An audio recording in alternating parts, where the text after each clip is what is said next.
આજનું શાસન છે ને એ ખાલી નિયમો અને કાયદાઓ વિશે નથી, એનાથી ઘણું વધારે છે. એ જટિલ માનવીય પડકારોને સમજવા અને એનો ઉકેલ લાવવા વિશે છે. તો આજે આપણે શાસનના એક એવા પાસાને ઊંડાણપૂર્વક સમજીશું જેની ઘણીવાર અવગણના કરવામાં આવે છે: ભાવનાત્મક બુદ્ધિમત્તા. તો સવાલ એ છે કે જાહેર વહીવટમાં સફળ થવા માટે ખરેખર શું જોઈએ છે? શું ફક્ત તીક્ષ્ણ બુદ્ધિ અને પુષ્કળ જ્ઞાન પૂરતું છે?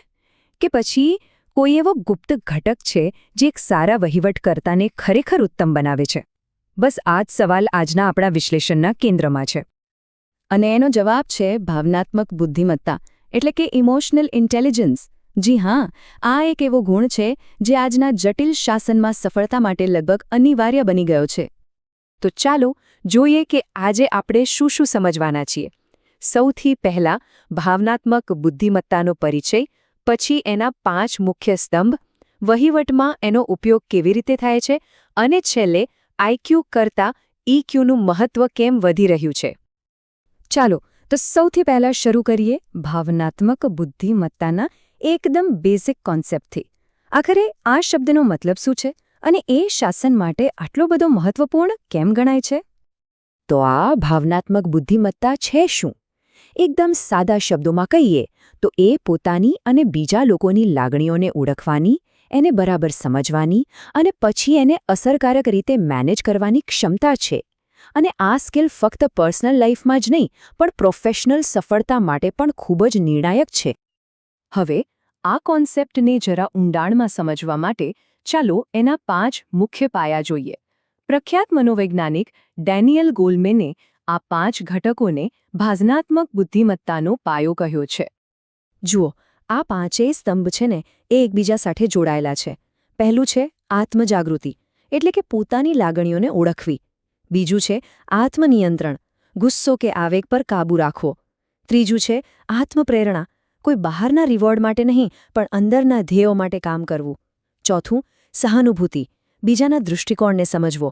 અને પાંચમું સામાજિક કૌશલ્યો, આ બધાને વ્યવહારમાં મૂકીને મજબૂત સંબંધો બાંધવા. ઓકે, તો થિયરી તો સમજાઈ ગઈ, પણ હવે સૌથી મોટો સવાલ: આનો વહીવટમાં પ્રેક્ટિકલી ઉપયોગ કેવી રીતે થાય છે? ચાલો એના કેટલાક વ્યવહારુ ઉદાહરણો જોઈએ. એક વહીવટકર્તાના કામનો સેન્ટર પોઈન્ટ શું હોય? નિર્ણય લેવાની પ્રક્રિયા, રાઈટ?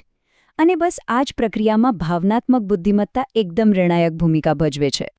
વિચારો કે કોઈ અધિકારી પર જબરદસ્ત પ્રેશર હોય, ત્યારે ગુસ્સો કે પૂર્વગ્રહ એમના નિર્ણયો પર હાવી થઈ શકે છે. પણ જે અધિકારી પાસે હાઈ EI હોય એ પોતાની લાગણીઓને કાબૂમાં રાખીને શાંત અને તાર્કિક નિર્ણય લઈ શકે છે. અને એ જ નિર્ણય ન્યાયી અને અસરકારક સાબિત થાય છે. સરકારી તંત્રમાં કે પછી પબ્લિક સાથે મતભેદ તો થવાના જ, આ એક રિયાલિટી છે. ભાવનાત્મક બુદ્ધિમત્તા આવા સંઘર્ષને એક રચનાત્મક ઉકેલમાં ફેરવવાનું એક પાવરફુલ સાધન પૂરું પાડે છે. એક સારો વહીવટકર્તા શું કરે? એ સહાનુભૂતિથી વિવાદના બંને પક્ષોને સાંભળે છે, એમની સ્થિતિને સમજે છે અને પછી પોતાના સોશિયલ સ્કિલ્સનો ઉપયોગ કરીને એવો ઉકેલ શોધે છે જે બધાને મંજૂર હોય અને પરિસ્થિતિ શાંતિપૂર્ણ રીતે સંભાળી શકાય. કોઈ પણ મોટું કામ એકલા હાથે તો થાય નહીં, ખરું ને? શાસનમાં તો ટીમવર્ક સૌથી જરૂરી છે અને સાચો નેતા એ જ છે જે પોતાની ટીમને સાથે લઈને ચાલી શકે. જે અધિકારી પોતાના સાથી કર્મચારીઓની લાગણીઓને સમજે છે, એમની જરૂરિયાતોને જાણે છે, એ જ એમને સાચી રીતે મોટિવેટ કરી શકે છે. આનાથી શું થાય?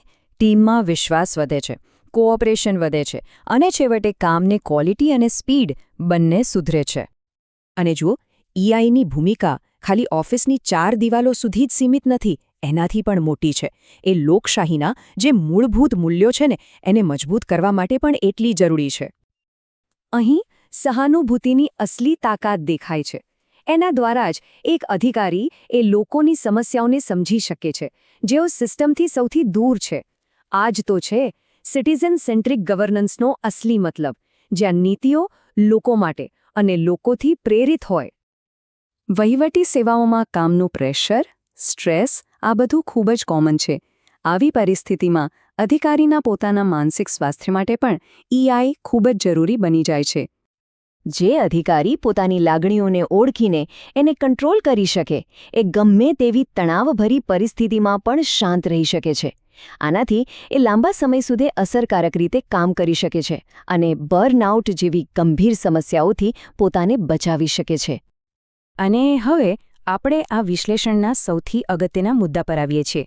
વર્ષોથી આપણે સફળતાનો માપદંડ આઈક્યુ એટલે કે બુદ્ધિઆંકને માનતા આવ્યા છીએ, પણ આધુનિક શાસન આ જૂના માપદંડને પડકારી રહ્યું છે. ચાલો આ તફાવતને બરાબર સમજીએ. આઈક્યુ શું આપે? Logic, analysis. જે જરૂરી છે એમાં કોઈ શક નથી. પણ ઇક્યુ શું આપે? એ માનવીય અભિગમ આપે છે, જે જટિલ સામાજિક સમસ્યાઓ ઉકેલવા માટે અનિવાર્ય છે. એટલે આજનું સત્ય એ છે કે ખાલી આઈક્યુ હોવું પૂરતું નથી. અસરકારક શાસન માટે ઇક્યુ હોવું અત્યંત આવશ્યક છે. તો જ્યારે શાસનમાં ભાવનાત્મક બુદ્ધિમત્તાનો સમાવેશ થાય છે ત્યારે શું થાય છે? વહીવટ વધુ પારદર્શક બને છે, કારણ કે અધિકારીઓ લોકો સાથે વધુ સારી રીતે કનેક્ટ થાય છે. એ વધુ સંવેદનશીલ બને છે, કારણ કે તેઓ લોકોની સમસ્યાઓને ખરેખર સમજે છે. અને વધુ જવાબદાર બને છે, કારણ કે તેઓ પોતાના કામની માનવીય અસર પ્રત્યે જાગૃત હોય છે. તો છેલ્લે એક સવાલ સાથે આપણે અહીં અટકીએ જે વિચારવા જેવો છે. શું ભાવનાત્મક બુદ્ધિમત્તા જ એ ચાવી છે જે શાસનને એક મશીન જેવી પ્રક્રિયામાંથી એક માનવીય અને સંવેદનશીલ વ્યવસ્થામાં બદલી શકે છે?